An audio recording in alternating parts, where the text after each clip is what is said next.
माँ तू सबसे प्यारी है, माँ तू जग में न्यारी है। माँ तू सबसे प्यारी है, माँ तू जग में न्यारी है।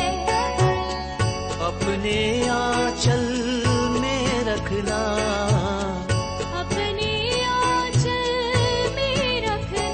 हमें वरदानों से भरना। माँ तू सबसे प्यारी है, माँ तू जग में न्यारी है। माँ तू सबसे प्यारी है, माँ तू जग में न्यारी है। पिता, पुत्र और पवित्र आत्मा के नाम पर आमीन। आप सबों को जय यीशु। आज का क्लास हम स्तोत्र ग्रंथ के विषय में पढ़ेंगे।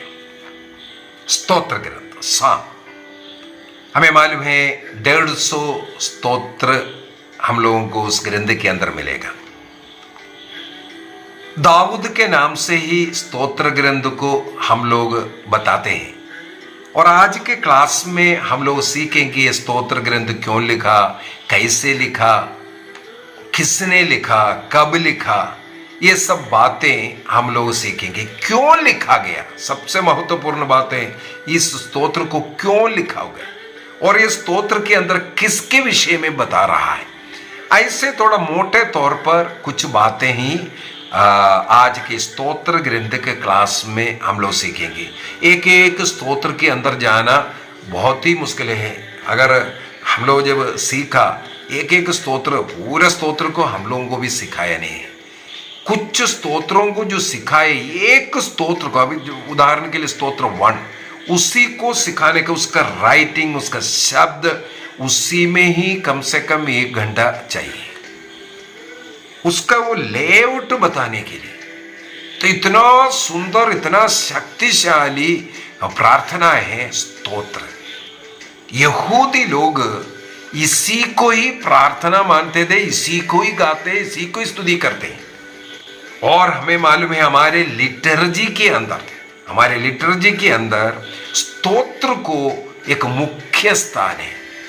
अनेकों नबियों के द्वारा, नबी नहीं, संतों के द्वारा, और विशेषकर चर्च फादर्स, आदिम कलीसिया के जो चर्च फादर्स, इनका कहना है हमारी प्रार्थना, हमारी लिटर्जी शुरू होता है दाऊद से, और बीच में दाऊद है, और अंत होता है दाऊद से।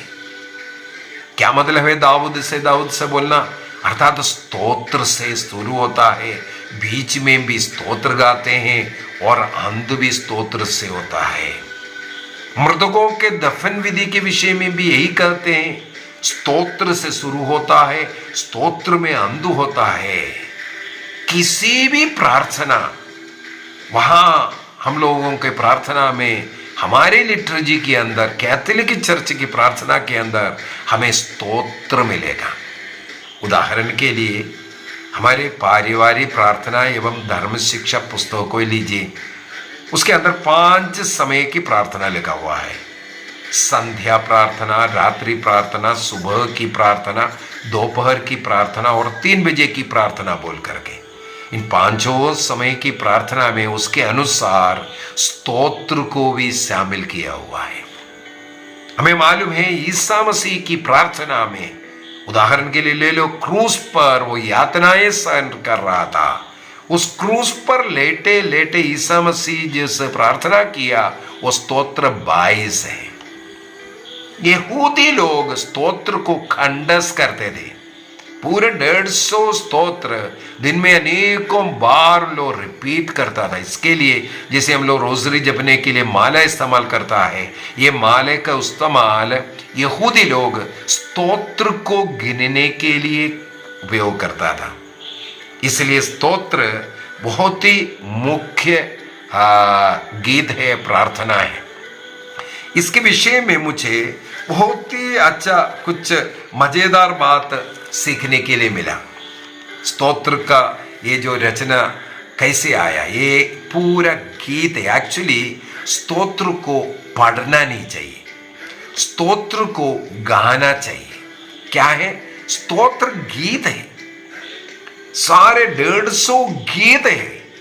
इसलिए कभी भी स्तोत्र को नॉर्मल जैसे बाइबल का पाठ हम लोग पढ़ रहा है इसी प्रकार पढ़ना नहीं चाहिए, बल्कि गाना चाहिए। पवित्र बाइबल के अंदर केवल स्तोत्र नहीं है, अनेकों जगहों पर इस प्रकार गीत लिखा हुआ मिलेगा। उदाहरण के लिए निर्गमन ग्रंथ अध्याय 15 वाक्य 1 से लेकर के 18 तक, जब ये इजरायली लोग जो लाल सागर विभाजित कर वो उसको पार कर मरुभूमि में प्रवेश किया, वहां पर गाते हैं, नाचते हैं। मिरियम और उनके साथ अन्य नारियां इस्राएल मिलकर के नाचते हुए मिरियम गाती थी और लोग उसको दोहराते थे। इस प्रकार आनंद मनाया, ये लिखा हुआ है। इसके बाद सॉन्ग ऑफ आर्क बोल करके गणना ग्रंथ अध्याय 10 के अंदर, गणना ग्रंथ अध्याय 10 वाक्य 35-36 के अंदर सॉन्ग ऑफ आर्क है। और मूसा का स्तोत्र हमें गणना ग्रंथ 32 के अंदर पढ़ने के लिए मिलता है। और मूसा ने जनता को आशीर्वाद देते हुए गणना ग्रंथ अध्याय 33 में मिलेगा। इसके बाद देबोरा का गीत बोल करके हम लोगों को जजेस न्यायकर्ताओं का ग्रंथ अध्याय 5 के अंदर पढ़ने के लिए मिलता है। इसी प्रकार जो बिलियाम और बाला की कहानी, वहां पर जो नबी बिलियाम का गीत है वहां पर हम लोगों को पढ़ने के लिए मिलता है। गणना ग्रंथ 23 है, गणना ग्रंथ 24 है। ये सब गीत है, गाना है। उसी प्रकार सामुएल का ग्रंथ के अंदर सामुएल की मां अन्ना गर्भवती हुआ, प्रसव किया, वो उस खुशी में एक गीत गाता है प्रभु की महिमा करते हुए। ये हम लोगों को सामुएल का पहला ग्रंथ अध्याय 2 वाक्य 1 से आगे 10 तक पढ़ने के लिए मिलेगा। इसी प्रकार योना के ग्रंथ में नबी योना मत्स्य के पेट में रह करके प्रभु की स्तुति कर रहा है। ये हम लोगों को योना के ग्रंथ अध्याय 2 के अंदर मिलेगा। शद्रक, मेशक और अबदनगो के विषय में उनका भी जब आग के अंदर डाला गया, दानियल के ग्रंथ अध्याय 3, वो गीत है।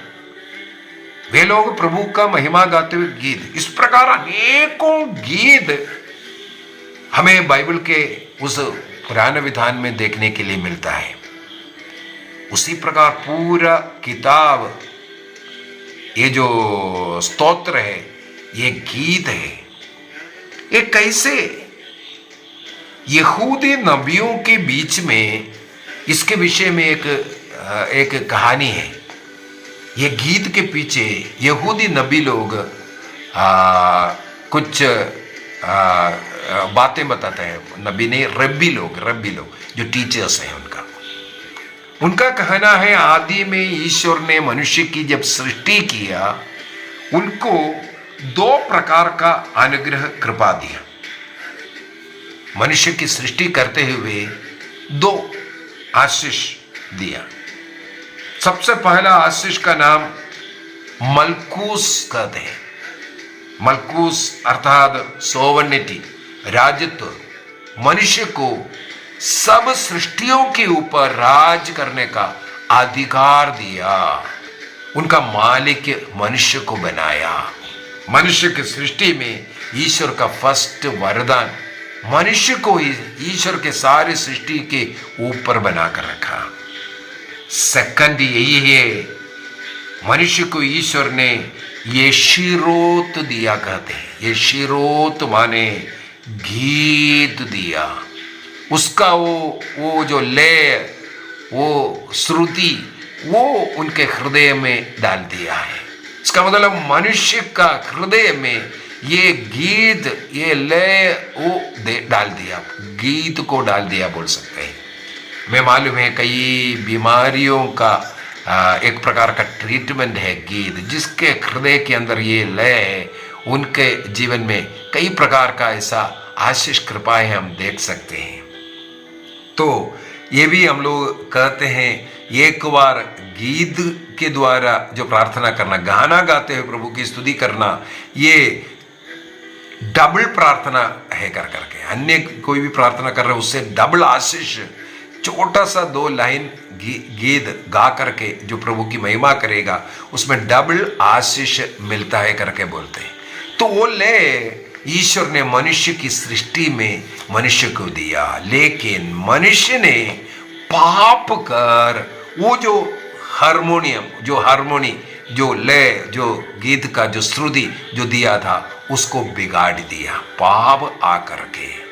इसके बाद ईश्वर ने फिर अपना जनता, मेरे जनता बोल करके इस्राएल के एक ग्रुप को अलग चुन करके उन्हें चुन करके लिया और उस मनुष्य को वो कृपा दिया करते हैं।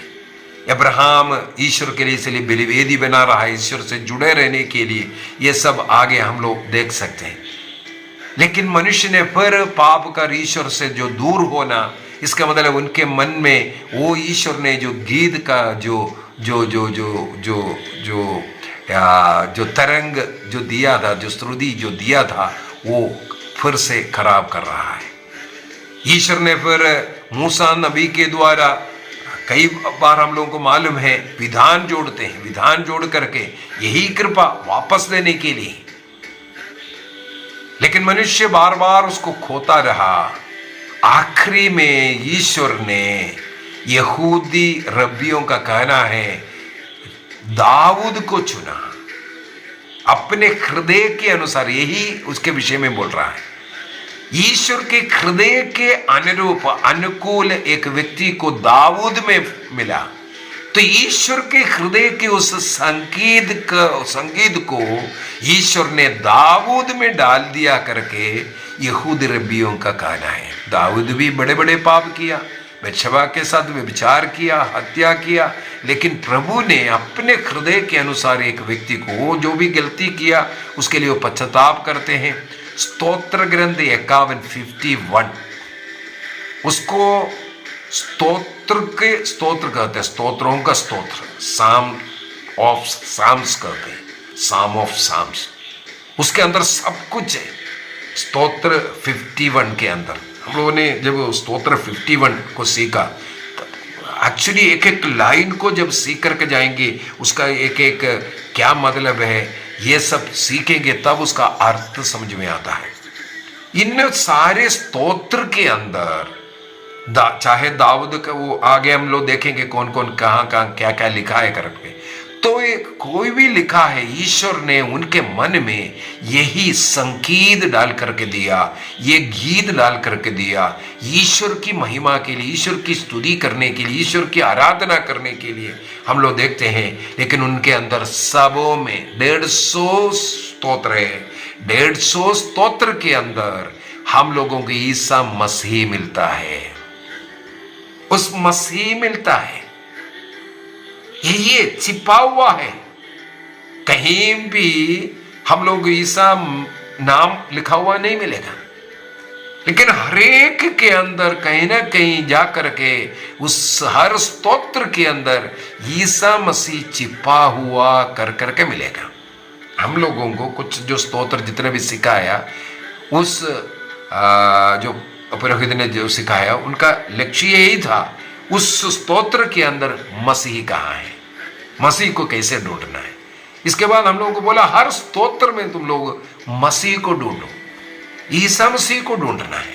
तो स्तोत्र ईसा मसीह है, वो गीत जो संगीत वो मसीह है कर करके बल हम लोगों को सिखा करके दिया है। और कुछ और मुख्य बातें हैं। इस स्तोत्र को हमेशा जैसे गीत गाते हैं उसी प्रकार हम लोगों को गा करके पढ़ना चाहिए। ऐसे नॉर्मल किताब पढ़ रहा है वैसे कहानी किताब जैसे पढ़ना नहीं, बल्कि इसको गीत जैसे हम लोगों को गाते हुए रहना चाहिए। अब इस स्तोत्र का डिविजन्स है। यदि आपके पास बाइबल है उसको भी रखना अच्छा है, क्योंकि जल्दी जल्दी में मुझे बोल करके इस क्लास में स्तोत्र का जो मुख्य बात है, हम लोगों को कैसे सीखना, कैसे समझना, कैसे लिखा, ये सब बातें मैं थोड़ा सा नोट किया हुआ फटाफट बोलना चाहूँगा। सबसे पहली बात है, इस स्तोत्र को किसने लिखा? अगर दाऊद ने लिखा है तो कितना स्तोत्र लिखा है? 150 स्तोत्र में, ध्यान से सुनना, आप नोट भी कर सकते हैं क्योंकि बहुत ही अच्छी बात है। 150 स्तोत्र में केवल 116 स्तोत्र में हम लोगों को टाइटल लिखा हुआ मिलेगा। हर स्तोत्र में टाइटल नहीं लिखा हुआ है। जो स्तोत्र है उनमें टाइटल लिखा हुआ स्तोत्र केवल 116 है। 116 जो स्तोत्र है, उन स्तोत्र के टाइटल में केवल 73 जो स्तोत्र है उसमें दाऊद का नाम है। इसका मतलब है हम लोग एक चीज कंफर्म कर करके बोल सकता है कि स्तोत्र ग्रंथ में 73 जो स्तोत्र है ये दाऊद के द्वारा लिखा हुआ है। दाऊद के द्वारा लिखा हुआ है। कहाँ है टाइटल? आप कोई भी एक स्तोत्र निकाल करके देख लीजिए, वहाँ टाइटल है कि नहीं। टाइटल है तो किसका टाइटल लिखा हुआ है? देखो, मैंने जो खोला है स्तोत्र 23 आया मेरे सामने, स्तोत्र 23, उसको टाइटल है, उसका टाइटल है। कौन सा है टाइटल? एक स्तोत्र दाऊद का, ये बोल करके जो लिखा हुआ उसको बोलता है टाइटल। दूसरा जो भला गडरिया ऐसे ऐसे जो हेडिंग है उसको नहीं बोल रहा है। जो एक स्तोत्र दाऊद का, ये है ओरिजिनली। दूसरा भला गडरिया ये सब जो लिखा हुआ है ओरिजिनल नहीं है, वो जो ये बाइबल ऐसा जो बनाने वाला उनका ये टाइटल डाला हुआ है। 26वां उसमें भी केवल लिखा हुआ है दाऊद का। 25वां उसमें भी दाऊद का लिखा, 24 में भी लिखा है दाऊद का एक स्तोत्र। इस प्रकार दाऊद का नाम लिखा हुआ स्तोत्र 73 मिलेगा। इसका मतलब हम लोग डेफिनेटली ये बोल सकता है दाऊद के नाम पर 73 स्तोत्र है। 116 में टाइटल है, लेकिन दाऊद का नाम केवल 73 में है, अन्य लोगों का नाम है दूसरे में। दूसरी बात है, किसी किसी में नंबर टाइटल ही नहीं है, हो सकता है। और बाइबल के अंदर ही हम लोगों को मालूम है कुछ इतिहास बाइबल के अंदर लिखा हुआ है, लेकिन हम लोगों को कहीं नहीं मिल रहे हो। उदाहरण के लिए बोल करके देता हूँ, गणना ग्रंथ अध्याय 21 वाक्य 14, गणना ग्रंथ अध्याय 21 वाक्य 14, वहां पर एक लड़ाई के किताब के विषय में लिखा है, book of the war of Lord बोल करके। ऐसा कोई किताब आज तक किसी को मिला नहीं है। इसका मतलब कुछ था, वो नष्ट हो चुका है।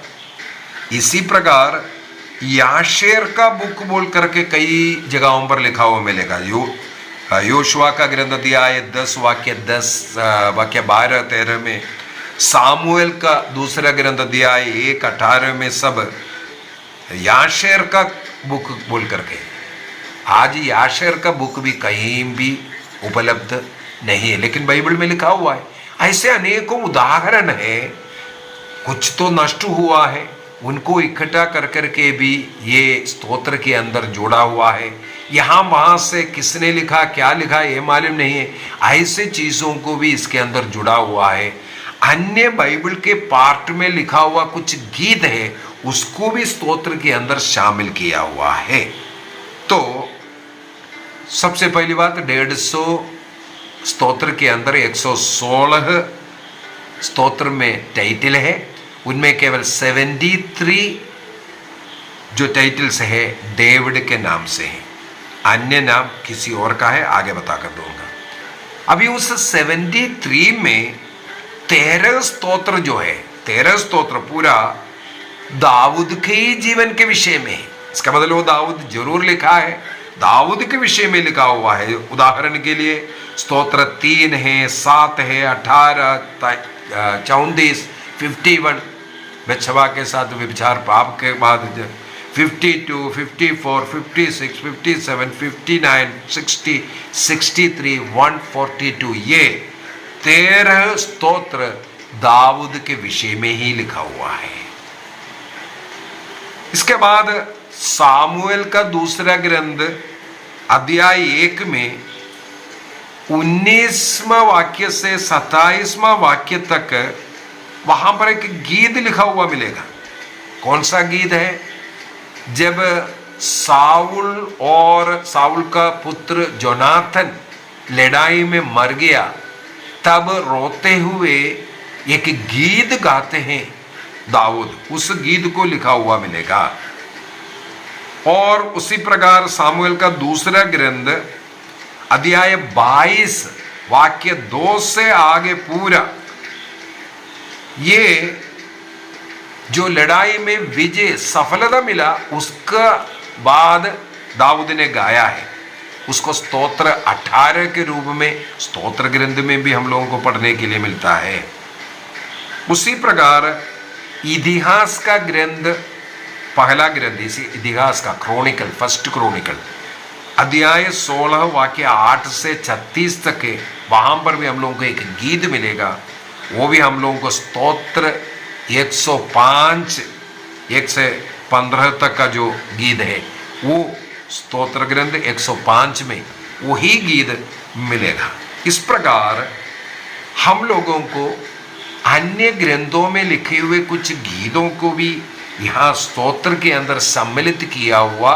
इसका मतलब जो भी व्यक्ति इस स्तोत्र को इकट्ठा कर करके उसको एक किताब जैसे बनाया, उन्होंने यहाँ वहां से सब इकट्ठा किया। आगे भी इसके विषय में बता कर दूंगा। दूसरी बात, दाऊद को ईश्वर की कृपा, म्यूजिक में ईश्वर की कृपा मिला है, इसके विषय में बाइबल में ही बता रहा है। सामुएल का पहला ग्रंथ अध्याय 16 के अंदर वो साउल के राजमहल में गिटार बजाते थे, ये सब हमको वहां पढ़ने के लिए मिलता है। उसी प्रकार आमोस का ग्रंथ अध्याय 6 वाक्य 5 में भी दाऊद को इस प्रकार का ईश्वरीय कृपा, उनके अंदर ईश्वर ने गीत को, म्यूजिक को डाल करके दिया है, ये हम लोगों को पढ़ने के लिए मिलता है। और साथ ही साथ पूरे स्तोत्र 150 जो है, पूरे का पूरा स्तोत्र दाऊद ने नहीं लिखा, इसका क्या प्रूफ है? अन्य जो स्तोत्र है वो दाऊद ने नहीं लिखा। 73 स्तोत्र के अलावा हम लोग डिमांड नहीं कर रहे हैं दाऊद ने लिखा है करके। क्यों? सबसे पहले कुछ स्तोत्र के अंदर यरूशलेम मंदिर का वर्णन है। दाऊद के समय पर यरूशलेम मंदिर नहीं बनाया है, इसका मतलब उन स्तोत्र दाऊद का नहीं रचना किया है। उदाहरण के लिए स्तोत्र 15, स्तोत्र 24, तो स्तोत्र 84, 84 और 122, इसके अंदर यरूशलेम मंदिर का वर्णन किया हुआ है। उन स्तोत्र, इसका मतलब दाऊद ने नहीं, दाऊद ने यरूशलेम मंदिर नहीं बनाया, ना देखा है। दाऊद के नाम से भी कोई इसका मतलब स्तोत्र का रचना किया है। अगला, जो निर्वासन जाने के विषय में, दाऊद के समय पर निर्वासन की बात ही नहीं है। निर्वासन जाने के विषय में 587 में निर्वासन में गया, 587 BC 587 में, उस समय के निर्वासन के विषय में भी अनेकों स्तोत्र के अंदर लिखा हुआ है। दाऊद से करीब 450 वर्ष के बाद निर्वासन हुआ, लेकिन दाऊद के ग्रंथ के अंदर इस निर्वासन के विषय में भी लिखा हुआ है। मैंने नबियों के ग्रंथ पढ़ाते वक्त ये बता करके दिया, निर्वासन में बाबुल में रह करके वे लोग रचना किया, स्तोत्र का रचना किया, तोरा का रचना किया, उसको एक किताब जैसे पंचग्रंथि जैसे सब बनाना, वो सब बाबुल के निर्वासन के समय पर हुआ। उस समय पर रचना किया हुआ कई स्तोत्र है, जैसे 89 है, 125, 126, 137, ये सब जो है निर्वासन के विषय में ही लिखा हुआ है। तीसरा, दाऊद क्यों नहीं है? दाऊद ने जो लिखा हुआ उसमें जो भाषा शैली और अन्य जो स्तोत्र है जिसको दाऊद नहीं लिखा करके जो बाइबल पंडित लोग बोल रहा है, उसकी भाषा शैली में अंदर के कारण। और एक और है, एक टेंडेंसी होता है कि किसी ने एक अच्छा लेख लिखा है और उसके साथ जुड़ करके या अन्य लेख भी लिख करके उसी के नाम से करना। उदाहरण के लिए संत पौलुस के नाम पर हम लोगों को 13 पत्र, पहले 14 पत्र बोलता था, इसके बाद हिब्रूस को, इब्रानियों का पत्र को अलग किया, लेकिन हमें मालूम है कई पत्र उनके द्वारा लिखा हुआ नहीं है, ये प्रमाणित है। उसी प्रकार पेत्रुस का 2 पत्र है, पहला पत्र और 2 दूसरा पत्र। हम लोग नया विधान सिखाते वक्त में ऐसा बताऊंगा। दूसरा पत्र पेत्रुस ने नहीं लिखा, उसका प्रूफ है। योहन का 3 पत्र मिलेगा, उसमें भी हम लोगों को इस प्रकार मिलेगा। योहन के नाम से किसी ने लिखा, पेत्रुस के नाम से किसी ने लिखा, पौलुस के नाम से किसी ने वो पत्र को लिख करके भेजा। ये हम लोग प्रूफ कर सकता है। इसका मतलब है एक टेंडेंसी होता था कि किसी के नाम से, जैसे उदाहरण के लिए पंचग्रंथि, पहला 5 उत्पत्ति, निर्गमन, लेवी, गणना और विधिवरण ग्रंथ, ये जो पंचग्रंथि किसने रचना किया? मूसा नबी ने रचना किया। ये बोलने की एक आदत है। हाँ, मूसा ने जरूर कुछ पाठ तो लिखा होगा, लेकिन उसको एक्चुअली अभी हम लोग बाइबल सीख करके आ रहा है। कहाँ लिखा?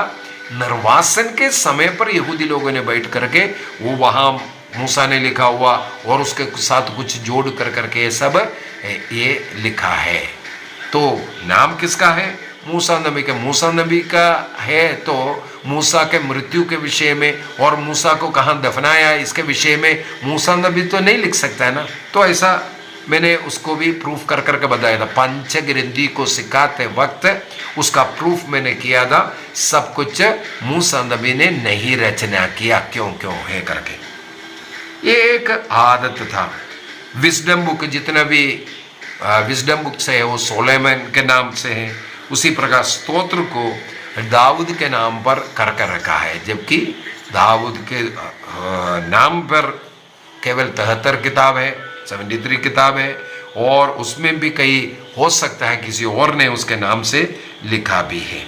और इसको जो लिखा हुआ समय अगर पढ़ कर के देखें, जैसे दाऊद का समय BC 1000 वहां से लेकर के BC 250 तक निर्वासन के बाद के समय में भी यरूशलेम मंदिर, सेकंड मंदिर के समय पर भी यह स्तोत्र लिखा गया। क्यों लिखा गया?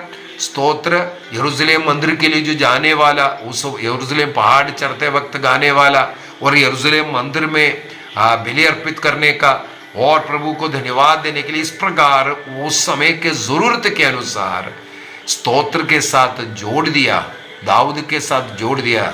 1000 वर्ष पहले दाऊद ने लिख कर के मर चुका है, लेकिन बाद में लिखा हुआ स्तोत्र को भी उसके साथ जोड़ा है। इसी प्रकार आगे बढ़ना जरूरी है समय।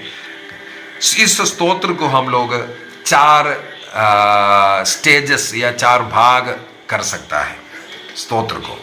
सबसे पहला इंडिविजुअल साम कहते हैं। इंडिविजुअल एक व्यक्ति के व्यक्तिगत जरूरतों के लिए जो गाने वाला स्तोत्र, व्यक्ति के जरूरतों के लिए। उदाहरण के लिए अपना मन्नत तो पूरा करने के लिए कुछ गीत गाते हुए प्रभु को अर्पित कर रहे हैं। स्तोत्र ग्रंथ 40 वाक्य 7 से 10 तक हम लोग ये पढ़ सकता है। दूसरा, ये एक कला है किसी किसी को अच्छा गीत लिखने का एक कला है, तो वो लोग उनका मन में जो प्रेरणा आ रहा है उसके अनुसार वो लिखते हैं। इस प्रकार गीत के प्रति जो प्यार, वो एक कला जो है, ये हम लोगों को देखने के लिए मिलता है। स्तोत्र 25, 34, 111, 12, 119, 145 इसको पढ़ेंगे तो मिलेगा। बहुत ही आर्टिस्टिक की रीति से इसको रचना किया हुआ है। 119 का एक उदाहरण लेकर के बताता हूँ। 119 के अंदर हमें मालूम है 176 वाक्य है। ये कैसे आया 176? हिब्रू भाषा में इस स्तोत्र को लिखा गया है। 119 नंबर स्तोत्र हिब्रू भाषा में जब लिखा, हिब्रू भाषा में 22 अक्षर होता है। 22 अक्षर हिब्रू भाषा में टोटल 22 अक्षर है। उस एक अक्षर, पहला अक्षर का 8 लाइन बनाया। 8 लाइन पहला वाला स्तोत्र ग्रंथ अध्याय 119 का वाक्य 1 से 8 तक हिब्रू अक्षरमाला का पहला अक्षर है। इसके बाद 9 से लेकर के 16 तक का 8 जो लाइन है, वो जो है हिब्रू अक्षरमाला का दूसरा अक्षर है। इस प्रकार 22 अक्षर है, उसी ऑर्डर में बनाया हुआ है। इंटू 8 कर कर देखो, 176 मिलता है। हम लोगों के हिंदी में इंग्लिश में लिखते वक्त हम लोगों को इसलिए समझ में नहीं आ रहा है। यदि हिब्रू बाइबल को देखेंगे तो पता चलेगा हिब्रू अक्षरमाला के अनुसार ही इसको रचना किया है। इसी प्रकार स्तोत्र 25 में है, 34 में, 111, 12 सभी में इस प्रकार कुछ न कुछ कलाकृति, कला के साथ लिखने के एक तरीका अलग अलग है। तीसरा पॉइंट में जाते हैं। व्यक्तिगत का जो है वो अपने प्रभाव को दिखाने के लिए या ध्यान ये सब प्रकट करने के लिए, उदाहरण के लिए स्तोत्र 45 राजा को महिमा, राजा की महिमा गाते हुए गाने वाला गीत है। इस प्रकार स्तोत्र। दूसरा, दूसरों को उपदेश देने के लिए भी स्तोत्र रचना किया हुआ है। दूसरों को उपदेश सिखाने के लिए, उदाहरण के लिए स्तोत्र 1 है, स्तोत्र 37 है 37, स्तोत्र 49 49, स्तोत्र 73 73, 78 78, ये सब दूसरों को सिखाने वाला इंस्ट्रक्शंस है। तो इस प्रकार व्यक्तिगत रूप से कई चीजें लिखा हुआ हम लोगों को मिलेगा। और सेकंड ग्रुप में छोटे छोटे कलेक्शन यहां वहां से इकट्ठा कर करके ये स्तोत्र को पूरा किया। छोटा छोटा कलेक्शन यहां वहां से इकट्ठा किया। पहले से ही था, हो सकता है बाइबल के अंदर से निकाला, पहले जो लिखा हुआ कोई भी पाठ का अंदर के या अन्य चीजें, उसका उदाहरण है। बाइबल के हेडिंग में ही देख लो, दाऊद के नाम से कुछ स्तोत्र है। मैंने बोला 73 किताबें दाऊद के नाम से है, गीत है। इसके बाद आसप के नाम पर है। वो आसप ने भी कहां से लिखा? इतिहास का पहला ग्रंथ अध्याय 15, अध्याय 16, यस्रा का अध्याय 3, और ऐसे ऐसे कई जगहों पर लिखा हुआ बात को भी आसप के नाम पर यहां स्तोत्र के अंदर हम लोगों को पढ़ने के लिए मिलता है। इसके बाद कोरह के पुत्रों का स्तोत्र बोल करके, कोरह के पुत्रों का स्तोत्र, सन्स ऑफ कोरह, वो भी हम लोगों को इतिहास का ग्रंथ अध्याय 6 वाक्य 22 है, 42 से 49 तक है। ऐसा कई भागों से उठाया हुआ ये भाग भी हम लोगों को उनके नाम से, कोरह के नाम से, और कई स्तोत्र कोरह के नाम से लिखा हुआ मिलेगा। इसके बाद कुछ स्तोत्र ऐसा है, यरूशलेम पहाड़ चढ़ते वक्त गाने वाला गीत बोल करके, तो ऐसा कुछ गीत कहीं था, उसको स्तोत्र ग्रंथ के अंदर शामिल किया हुआ है। उदाहरण के लिए स्तोत्र 120 से लेकर के 134 तक, 120 से लेकर के 134 तक का स्तोत्र वो यरूशलेम पहाड़ चढ़ते वक्त गाने के लिए उसके अनुसार गाने वाला गीत है। इसके बाद अगला, इन कलेक्शन का एक समाप्ति भी दिया हुआ है। यदि हम लोग स्तोत्र ग्रंथ 72 वाक्य 20 को पढ़ेंगे, वहां पर लिखा हुआ शब्द है स्तोत्र समाप्त हुआ है। हमारे हिंदी बाइबल के अंदर ये नहीं लिखा हुआ है, क्योंकि ये ट्रांसलेशन कहीं और से होने के कारण उस बाइबल में नहीं था। लेकिन ओरिजिनल जो हिब्रू बाइबल है, स्तोत्र 72 का वाक्य 20 है, और वहाँ वाक्य 20 ये है, ये यहाँ पर दाऊद के जो स्तोत्र का समाप्ति है करके दिया हुआ। लेकिन इसके बाद भी हम लोगों को दाऊद का स्तोत्र मिल रहा है, इसीलिए हम लोग ये नहीं बोल सकता कि एक ही व्यक्ति ने इसको बना करके हैं। और यहाँ वहाँ से कलेक्शन के द्वारा इसके बाद भी स्तोत्र हम लोगों को मिल रहा है। और उदाहरण के लिए यहाँ वहाँ से कलेक्ट किया, इसी वजह से स्तोत्र के अंदर ही कई जगह पर रिपीटिशन हुआ है। एक ही स्तोत्र का भाग दूसरे स्तोत्र में भी मिल रहा है। उदाहरण के लिए स्तोत्र 14 और स्तोत्र 53 को देखो, ये बराबर मिलेगा। स्तोत्र 14 है और स्तोत्र 53 में भी मिल रहा है। स्तोत्र 40 का वाक्य 13 से लेकर के 17 तक वो स्तोत्र 70 में मिलेगा।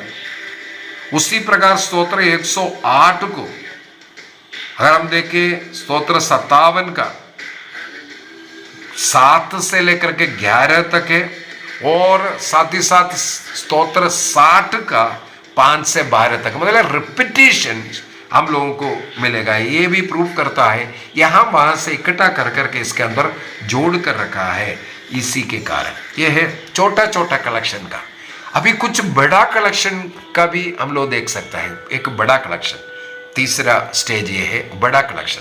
सबसे पहले वाला मैंने बोला था इंडिविजुअल स्तोत्र के रूप में, सेकंड बोला एक कलेक्शन, छोटा छोटा स्तोत्र का छोटा छोटा भाग, एक वाक्य को उठाया या एक पैराग्राफ को उठा करके इधर स्तोत्र में ऐड किया, इस प्रकार। लेकिन बड़ा बड़ा पार्ट को भी हम लोग देख सकते हैं किस प्रकार उठाया हुआ है। उदाहरण के लिए स्तोत्र 42 से लेकर के 83 तक, 42 से लेकर के 83 तक का स्तोत्र को एलोहिस्ट साम कहते हैं। एलोहिस्ट क्या कहते हैं, इसको अगर समझना है तो पूरे स्तोत्र के अंदर कितने जगह पर कहाँ कहाँ याहवे शब्द है और एलोहिम शब्द और याहवे शब्द जो इस्तेमाल किया हुआ जगह। याहवे वहां पर लॉर्ड अदोनाई शब्द बोल करके यहूदी लोग बुलाता था। एलोहिम माने ईश्वर गॉड, इस शब्द के लिए इस शब्द को इस्तेमाल करता है। इसका मतलब याहवे वहां पर अदोनाई बोल करके बुलाता है। याहवे लिखेगा पढ़ेगा अदोनाई, लेकिन एलोहिम शब्द को भी ईश्वर बोल करके एक शब्द है एलोहिम। इन शब्दों को स्तोत्र के अंदर अनेकों जगहों पर मिलेगा। इसके अनुसार भी हम इस स्तोत्र को डिवाइड कर सकता है। उदाहरण के लिए ध्यान से अगर आप लिख रहा है तो लिख भी सकता है। याहवे स्तोत्र 1 से लेकर के स्तोत्र 41 तक, स्तोत्र 1 से लेकर के स्तोत्र 41 तक जो पहला पार्ट है, वहां पर याहवे शब्द 278 बार 278 बार इस्तेमाल किया हुआ है। और उसी जगह पर उसी स्तोत्र के अंदर 1 से 41 तक एलोहिम शब्द जो ईश्वर जो शब्द है, एलोहिम जो शब्द है, उस शब्द को केवल 49 टाइम लिखा हुआ है। इसका मतलब याहवे शब्द वहां पर ज्यादा इस्तेमाल किया है। यहाँ इन स्तोत्र के अंदर एलोहिम शब्द को कम किया है। कौन सा? स्तोत्र 1 से लेकर के 41 तक।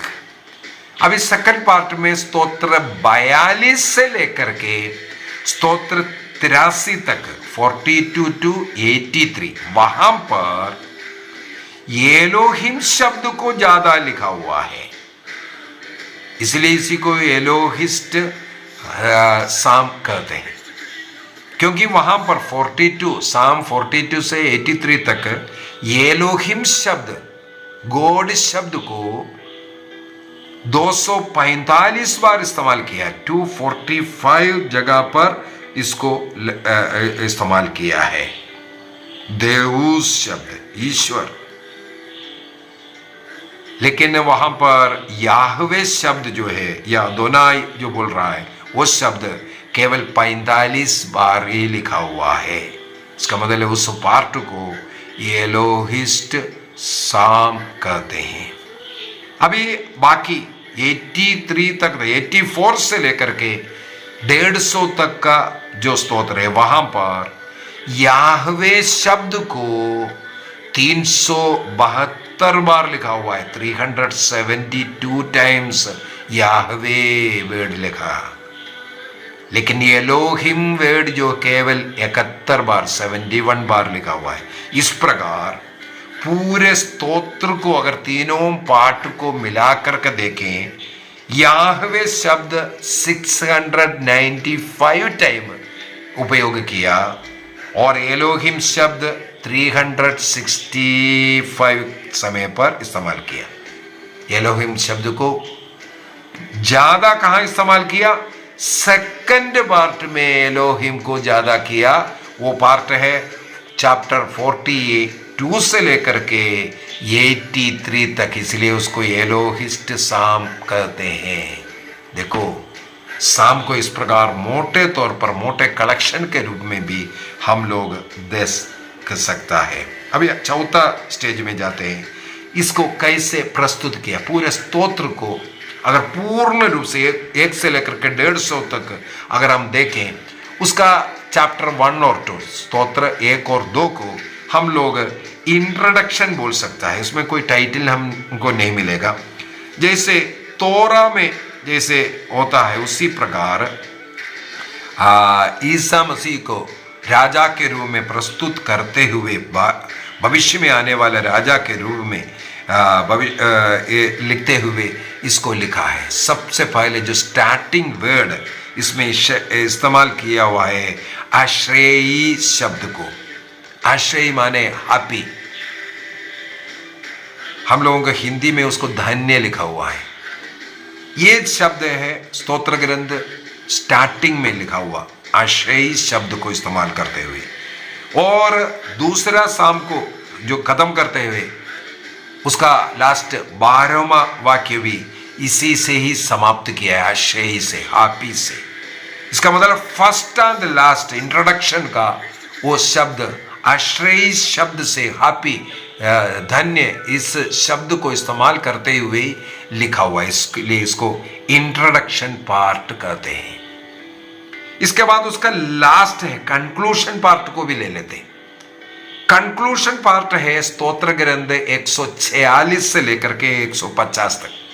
146 से लेकर के 150 तक कोई भी प्रार्थना खत्म होता है एक प्रकार का डॉक्सोलॉजी के साथ, हालेलुया बोल करके, आमेन आमेन बोल करके। ये हम लोगों को यहां पर देखने के लिए मिलेगा। इसलिए इसको कंक्लूशन, आखिरी पार्ट बोलते हैं। 146 से लेकर के 150 तक इन 5 स्तोत्र के अंदर स्टार्टिंग में और अंत में हालेलुया से ही शुरू किया, हालेलुया में ही अंत किया है। इसका मतलब जो डॉक्सोलॉजी होता है, प्रभु की डॉक्सोलॉजी करते हुए, महास्तुति करते हुए जो शुरू हो रहा है और अंत करते हुए, उन स्तोत्रों को इस स्तोत्र ग्रंथ का आखिरी कंक्लूशन कहते हैं। तो एक बिगिनिंग मिला स्तोत्र 1 और 2, और एक एंड मिला स्तोत्र 146 से 150 तक। उसके बीच में इसका मतलब 3 से लेकर के 145 तक का जो स्तोत्र है इसको 5 बुक में डिवाइड किया हुआ है, 5 में डिवाइड किया हुआ है। इसका मतलब क्या है? पंचग्रंथी। जैसे तोरा लिखा हुआ है इसी प्रकार इस स्तोत्र को, स्तोत्र ग्रंथ को ही तोरा के रूप में लिखा हुआ है। स्तोत्र 1 से लेकर के 41 तक पहला ग्रंथ है, उसके आखिरी में हमें मिलेगा वो खत्म करता हुआ। 42 से लेकर के 72 तक, 72 तक वो भी खत्म किया हुआ वहां पर हम लोगों को मिलेगा। 73 से लेकर के 89 तक, 89 तक, 73 to 89 वहां पर भी तीसरा पार्ट मिलेगा। चौथा में 90 से लेकर के 106 तक, और 5वां पार्ट है 107 से 150 तक है जो पार्ट जो अंत हो रहा है। यहाँ सब एक कंक्लूशन हम लोगों को देखने के लिए मिलता है। हमारा हिंदी ट्रांसलेशन वाला बुक की किताब का ट्रांसलेशन में ये इस प्रकार नहीं मिलेगा, लेकिन यदि आपके पास न्यू अमेरिकन बाइबल है उस बाइबल के अंदर आपको जरूर मिलेगा। इस प्रकार इस स्तोत्र को ही पंचग्रंथी के समान, तोरा के समान इसका रचना किया हुआ है। इसलिए ये एक प्रकार हम बोल सकते हैं बहुत ही इंपॉर्टेंट है। ईसा मसीह ने भी इस स्तोत्र को कई बार कोट किया है। नए विधान के अंदर अनेकों बार, अनेकों कोटेशंस हम लोगों को बाइबल से मिलता है। उससे अधिकतर भाग इस स्तोत्र से लिखा हुआ, जो स्तोत्र से उठाया हुआ हम लोगों को पढ़ने के लिए मिलेगा। स्तोत्र से उठाया हुआ कई पॉइंट है, समय की कमी के कारण में उठाना नहीं चाहते हैं। स्तोत्र का वर्णन है, स्तोत्र का फिर डिविजन, किस किस प्रकार का स्तोत्र है इसको भी थोड़ा सा डिविजन करके बताता हूँ। स्तोत्र को मुख्यतः 5 सब्जेक्ट के लिए डिवाइड किया हुआ है। 5 सब्जेक्ट्स हम लोग बोल सकता है, 5 सब्जेक्ट। सबसे पहले हिम से, स्तुति का है। वो चाहे ऑर्डिनरी स्तुति क्यों ना हो, ईश्वर की स्तुति हो, ऐसे ऐसे जो बोलने के लिए, या सियोन यात्रा करते हुए उस यरूशलेम की यात्रा के लिए इस्तेमाल करने वाला स्तुति हो, या प्रभु के लिए बलि अर्पित करने के लिए वहाँ का हो। इस प्रकार अनेकों स्तुति का स्तोत्र लिखा हुआ मिलेगा। दूसरा है शोक विलाप करने का, शोक लमेंटेशन वाला।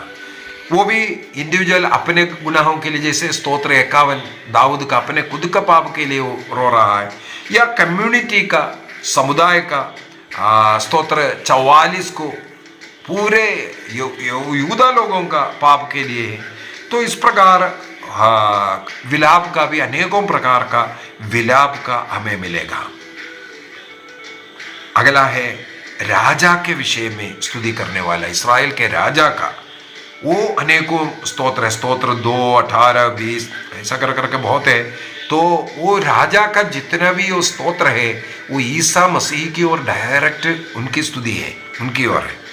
और चौथा ग्रुप है धन्यवाद देने के लिए, वो भी इंडिविजुअल धन्यवाद देने के लिए और कम्युनिटी के धन्यवाद देने के लिए स्तोत्र है।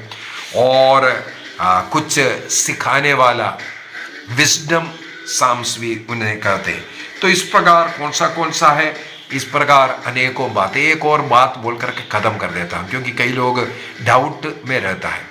ये जो स्तोत्र ग्रंथ के अंदर स्तोत्र का जो नंबर लिखा हुआ है, हम लोगों को 10वां स्तोत्र से आगे एक ब्रैकेट में भी एक स्तोत्र का नंबर लिखा हुआ मिलेगा। उदाहरण के लिए 10 है, उसका ब्रैकेट में 9 लिखा हुआ है। 23 है, उसका ब्रैकेट में 22 लिखा हुआ है। इस प्रकार ब्रैकेट में क्यों लिखा हुआ है, स्तोत्र कौन सा है। अभी सबसे पहले हमारा जो ट्रांसलेशन किसका है, अधिकतर ये जो ट्रांसलेशन है हीब्रू से ही ट्रांसलेट किया हुआ है।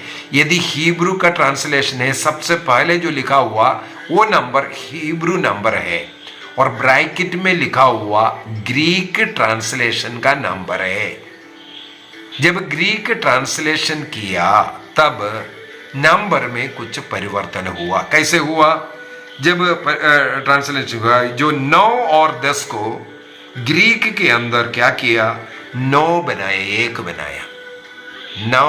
9वां जो हिब्रू का जो 9वां स्तोत्र और 10वां स्तोत्र को मिला करके ग्रीक में एक स्तोत्र है 9, इसलिए वहां से फिर आगे एक एक नंबर नीचे मिल रहा है। लेकिन आगे चल करके 147 में ये वाला सिस्टम खत्म हो रहा है।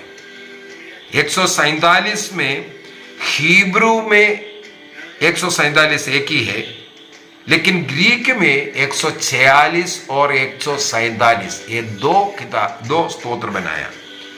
और उसके बीच में भी है स्तोत्र 114, 115 और 116 में भी है। यदि आप बाइबल को खोलकर रखेंगे वहां पर आपको देखने के लिए मिलेगा। 114 और 115 को हिब्रू में 114 है, 15 है, लेकिन ग्रीक में क्या किया, ना 14 है ना 15 है, उसको 13 में ही है। 14 और 15 स्तोत्र 114 और 115 ग्रीक में 113 ही है। इसके बाद 116 जो होता है ग्रीक में केवल हिब्रू में केवल 116 है, उसी को 14 और 15 बनाया। 14 और 15 बनाया। अभी 17 के अंदर 16 है बोल करके फिर ब्रैकेट में एक कम में ही लिखा हुआ, इसलिए तो इसी प्रकार आगे चलते हुए जा रहा है। तो हिब्रू से ग्रीक भाषा में ट्रांसलेट किया, कुछ स्तोत्र को मिलाया, कुछ स्तोत्र को काट करके अलग किया। इन दोनों में फर्क के कारण ही इस स्तोत्र का ब्रैकेट में डाला हुआ है। मेरे विचार में जो मुख्य बातें स्तोत्र के विषय में जो जानना है बताया। हर एक स्तोत्र में, स्तोत्र पढ़ते वक्त आपके मन में क्या होना चाहिए, ईसा मसीह, ईसा मसीह के विषय में ही लिखा हुआ। हर स्तोत्र के अंदर ईसा मसीह छिपा हुआ है, ईसा मसीह है। तो हर स्तोत्र पढ़ते वक्त मसीह को मन में रखते हुए प्रभु का स्तुतिगान करना है। इसीलिए स्तोत्र ग्रंथ को हम लोग ज्यादा प्रार्थना में इस्तेमाल करता है। केवल आप स्तोत्र पढ़ते जाइए, एक अच्छा प्रार्थना है। और अब अरे जरूरत के अनुसार यदि वो बाइबल के अंदर अनेकों जगहों पर आपको स्तोत्र को डिवाइड किया हुआ मिलेगा। स्तुति का कौन सा है, विलाप का कौन सा है, धन्यवाद की कौन सा है, बलि अर्पित करने का कौन सा है, मन्नतें अर्पित करने के लिए कौन सा है, इस प्रकार बोल करके अनेकों स्तोत्र का लिस्ट भी आपको मिलेगा। तो ये सब बोलने के लिए मेरे पास सब लिखा हुआ है, ये सब समय लेगा, इसलिए मैं यहाँ पर खत्म कर रहा हूँ। तो आपसे अनुरोध है, स्तोत्र को गीत के जैसे पढ़ना है, गाते हुए पढ़ना है, और हर स्तोत्र में ईसा मसीह के विषय में क्या लिखा हुआ है उसको देखना है। प्रभु हम सबों को आशीष दे, पिता, पुत्र और पवित्र आत्मा के नाम पर आमीन। आप सबों को जय यीशु।